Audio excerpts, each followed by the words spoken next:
আসসালামু আলাইকুম, স্বাগত জাগো স্পোর্টসের এখনকার আয়োজনে। জানিয়ে দিচ্ছি হাতে থাকা সর্বশেষ আপডেট। সমাপনী অনুষ্ঠানে নাকভি থাকছেন, এবার ভারত কি করবে? বিপিএল এর টিকিট বিক্রি শুরু আজ থেকে, কিনবেন যেভাবে। বিশ্ব রেকর্ড গড়লেন নিউজিল্যান্ডের দুই ওপেনার। সামাজিক মাধ্যমে ঝড়, শান্তিতে ঘুমাও বেসবল। শিরোনাম শুনছিলেন, এবার পুরো খবর।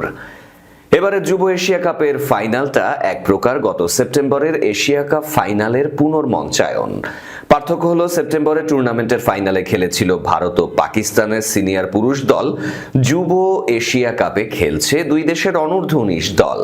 আরেকটি পার্থক্য হলো, সিনিয়রদের টুর্নামেন্ট হয়েছিল টি-20 ফরম্যাটে, যুবাদেরটি 50 ওভারে। সিনিয়রদের আসরে পাকিস্তানকে একতরফাভাবে হারিয়ে শিরোপা জিতেছিল ভারত। এরপর কি নাটকটাই না হয়েছে। অবশ্য টুর্নামেন্ট জুড়েই নাটক ছিল। পাকিস্তানের ওপর পেহেলগাম সন্ত্রাসী হামলার দায় দিয়ে সালমান আঘাদের সাথে হাত মেলাননি ভারতের ক্রিকেটাররা। 3 ম্যাচে মুখোমুখি হয়ে 3 ম্যাচেই তারা হ্যান্ডশেক থেকে বিরত থাকে। সবচেয়ে বড় নাটকটা হয়েছিল চ্যাম্পিয়নদের শিরোপা নিয়ে। সেই নাটকের এখনো সমাপ্তি হয়নি। রাজনৈতিক ওই বৈরিতার কারণে ভারত পিসিবি সভাপতি ও এসিসি প্রেসিডেন্ট মহসিন নাকভির কাছ থেকে শিরোপা গ্রহণ করেনি, নেয়নি চ্যাম্পিয়নের মেডেলও, উদযাপন করে ট্রফি ছাড়াই। নাকভি আবারও পাকিস্তানের স্বরাষ্ট্রমন্ত্রী। এশিয়া কাপের শিরোপা এখনো এসিসির অফিসেই আছে। নাকভির শর্ত, ট্রফি নিতে হলে তার কাছ থেকেই নিতে হবে। এই শর্ত দিয়ে ভারতকে দুবাইয়ে যাওয়ার আহ্বান জানিয়েছেন তিনি, কিন্তু ভারত যাচ্ছে না, ফলে ট্রফি সমস্যার সমাধানও হচ্ছে না। সেরকম আরেকটা ঝামেলা কি তৈরি হতে চলেছে? যুব এশিয়া কাপের ফাইনাল হচ্ছে দুবাইয়ের দ্য সেভেন্স স্টেডিয়ামে।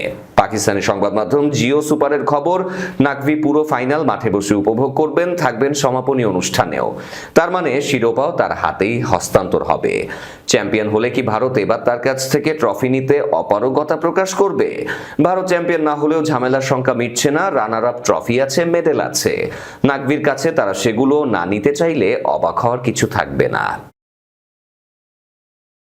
বাংলাদেশ প্রিমিয়ার লিগ বিপিএল এর 12তম আসরের সিলেট পর্বের ম্যাচগুলোর টিকিট বিক্রি শুরু হচ্ছে আজ থেকে। বিকেল 4টা থেকে দর্শকরা অনলাইনে টিকিট কাটতে পারবেন। সিলেট পর্বে এবার শুধু অনলাইনে টিকিট বিক্রি করা হবে, স্টেডিয়ামের বুথে সরাসরি টিকিট পাওয়া যাবে না। দর্শকরা এই ওয়েবসাইটে গিয়ে টিকিট কিনতে পারবেন। সবচেয়ে কম দামি টিকিট 200 এবং সর্বোচ্চ 2000 টাকা। গ্র্যান্ডস্ট্যান্ড পূর্ব পশ্চিম পাশের গ্র্যান্ডস্ট্যান্ডের টিকিটের সর্বোচ্চ মূল্য 2000।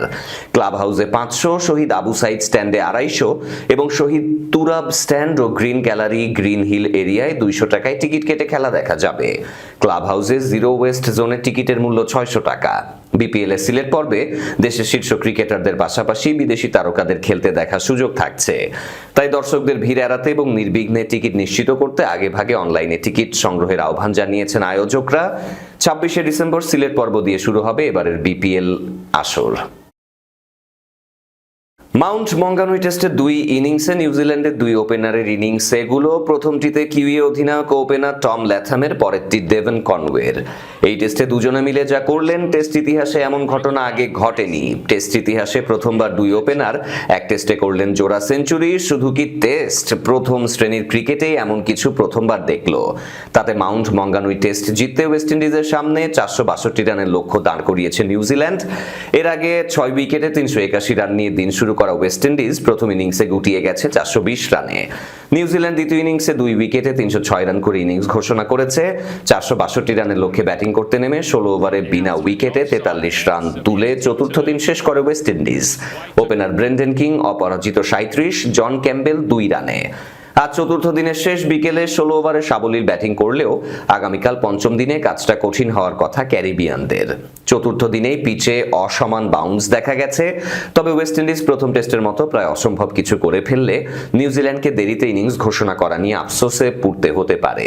প্রথম টেস্টের দ্বিতীয় ইনিংস শেষে 2 দিনে 163.3 ওভার ব্যাটিং করে টেস্ট ড্র করেছিল ওয়েস্ট ইন্ডিজ। সেই টেস্টে ডাবল সেঞ্চুরি করেছিলেন জাস্টিন গ্রিভস। চলতি টেস্টেও অবিশ্বাস্য কিছু করতে হলে গ্রিভসের মতোই ওয়েস্ট ইন্ডিজের কাউকে বড় ইনিংস খেলতে হবে।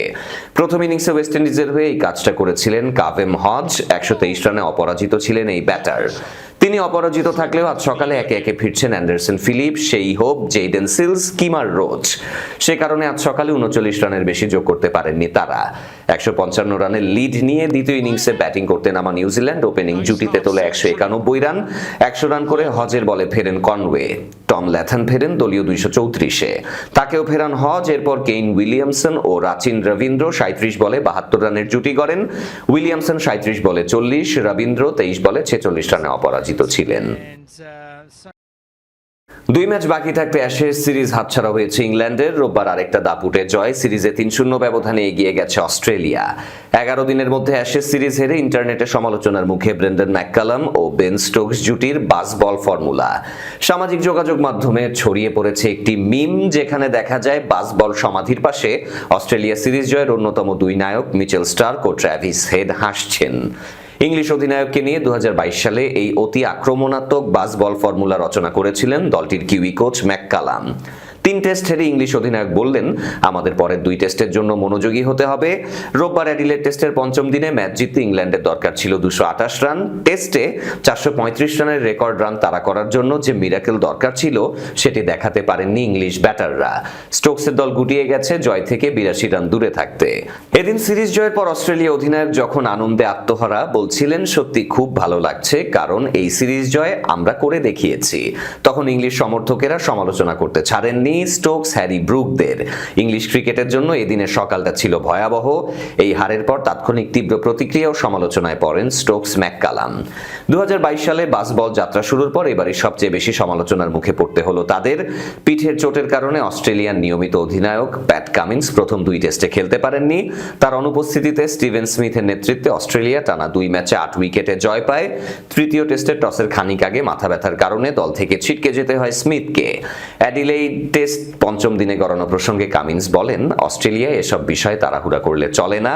এখানে বেশিরভাগ সময়ে পুরনো ধাঁচের খেলায় ফিরে যেতে হয় এবং কঠিন লড়াই করতে হয়। আজ সবাই যেভাবে পরিশ্রম করেছে সেটা আমি খুব উপভোগ করেছি। ম্যাচটা একটু কাছাকাছি চলে গিয়েছিল, তবে শেষ পর্যন্ত জেতায় বেশ সন্তুষ্ট। 5ম দিন সকালের সেশনে অস্ট্রেলিয়ার হয়ে একমাত্র উইকেটটি নেন স্টার্ক। ধৈর্য হারিয়ে জেমি স্মিথ কামিন্সদের হাতে ক্যাচ দিয়ে ফেরেন 60 রানে। ওই সময় ইংল্যান্ড যোগ করে 102 রান। শেষ দিনের মধ্যাহ্নভোজের পর অ্যাশেজের সমীকরণ কিছুটা জটিল হয়ে ওঠে। অ্যাডিলেড টেস্ট জিততে অস্ট্রেলিয়া দরকার ছিল 3 উইকেট, আর 5 ম্যাচের সিরিজ বাঁচিয়ে রাখতে ইংল্যান্ডের প্রয়োজন ছিল আরও 126 রান।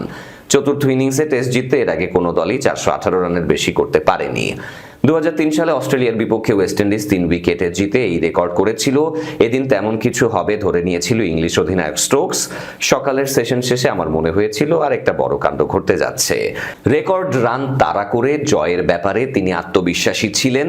ইংল্যান্ডের লোয়ার অর্ডার চাপ বাড়াতে থাকে অজি শিবিরে, আর চোটের কারণে অভিজ্ঞ স্পিনার নেইথান লায়ন মাঠ ছাড়ায় অস্ট্রেলিয়ার আক্রমণ কিছুটা দুর্বল হয়ে পড়ে।